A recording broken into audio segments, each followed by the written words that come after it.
Entry அப்போவே ஒரு ஸ்டேட்மெண்ட்டை கொடுத்தாங்க.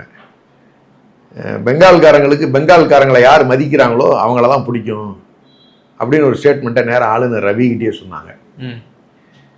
அப்படின்னா என்ன அர்த்தம்னா, தேவையில்லாமல் இங்கே வந்து ஆடாத, நீ தமிழ்நாட்டில் ஆடின கதையெல்லாம் எங்களுக்கு தெரியும், அங்கே இருக்கிற மாதிரி இங்கே இருந்தேன்னு சொன்னால் சரியாக இருக்காது, பார்த்து இருந்துக்குங்கன்னு சொன்ன ஸ்டேட்மெண்ட் மாதிரி தான் அந்த அம்மையார் சொன்ன ஸ்டேட்மெண்ட் இருந்துச்சு. அப்போ வரவேற்பே அவருக்கு அப்படி இருக்கும்போது லைட்டாக உறுதியாக சொல்கிறேன், யாராக இருந்தாலும் ஒரு ஜர்க்கு கொடுக்கும்.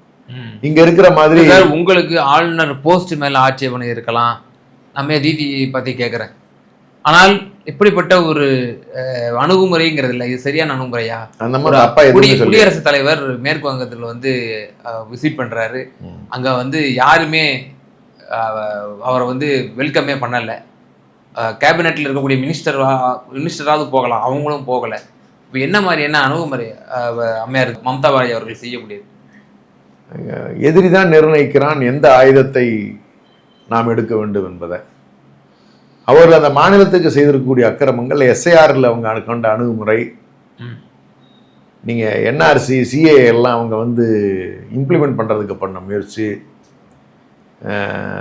தேவையில்லாமல் அந்த மாநிலத்துக்குள்ளார புகுந்து பண்ண குழப்பங்கள் பாரதிய ஜனதா, அங்கே இருக்கக்கூடிய நெய்பரிங் மாநிலங்களில் அஸ்ஸாமில் நாகாலாந்தில் நடந்துக்கிட்ட விதம், இது எல்லாமே deserves to be treated like that மாதிரி தான் எனக்கு தோணுது.